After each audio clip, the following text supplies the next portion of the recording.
Gaza पर Israel का पूरा नियंत्रण का प्लान। ब्रिटेन, फ्रांस और कनाडा ने जताई सख्त नाराजगी। गाजा कैप्चर प्लान पर भिड़ गए यूके, फ्रांस, कनाडा।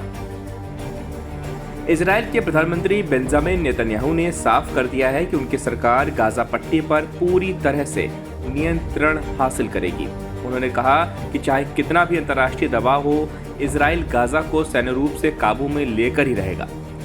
इजरायली सेना ने गाजा शहर को अब एक नया कॉम्बैट जोन घोषित कर दिया है और नए सैन्य अभियान शुरू कर दिए हैं। हाल ही में किए गए एयर स्ट्राइक में 60 से ज्यादा लोग मारे गए, जिनमें बच्चे भी शामिल हैं। अब आपको बताते हैं कि आखिर गाजा पर नेतन्याहू का पूरा नियंत्रण की योजना क्या है। दरअसल इस योजना के तहत इजराइल गाजा पर पूरी तरह सैन्य कब्जा रखना चाहता है। साथ ही गाजा से हमास को पूरी तरह खत्म करना चाहता है, अपने बंधकों की रिहाई चाहता है और पूरे इलाके को इजराइल के लिए सुरक्षित बनाना चाहता है। मई 2025 में इजरायली संसद और सुरक्षा कैबिनेट ने इस प्लान को मंजूरी दी थी। वर्तमान में इजराइल पहले ही गाजा के लगभग 50% हिस्से पर कब्जा कर चुका है और बाकी हिस्से पर नियंत्रण की कोशिश जारी है।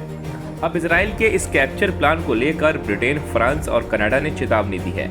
ब्रिटेन, फ्रांस और कनाडा ने इजराइल के इस प्लान पर सख्त आपत्ति जताई है। इन देशों ने कहा है कि यदि मानवीय सहायता पर लगी पाबंदियां नहीं हटाई और नए सैन्य हमले नहीं रोके गए तो वो ठोस कदम उठाएंगे।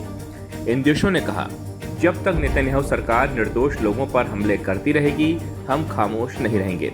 गाजा की स्थिति अब असहनीय हो चुकी है। इन्होंने गाजा में खाद्य आपूर्ति रोकने, लोगों के जबरन विस्थापन और अत्यधिक बमबारी को अंतर्राष्ट्रीय कानून का उल्लंघन बताया।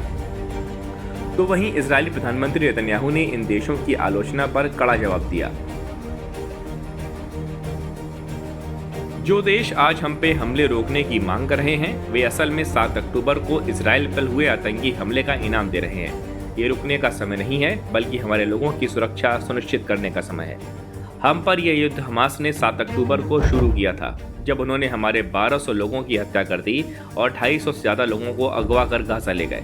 जब तक सभी बंधकों को रिहा नहीं किया जाता, हमास अपने हथियार नहीं डालता और गाजा से आतंकी गतिविधियां खत्म नहीं होती, तब तक युद्ध जारी रहेगा। गाजा की मानवीय स्थिति बेहद खराब हो गई है। स्थानीय स्वास्थ्य एजेंसियों के मुताबिक पिछले 72 घंटों में 300 से ज्यादा लोग मारे गए और बमबारी का सबसे ज्यादा असर बच्चों और महिलाओं पर पड़ा।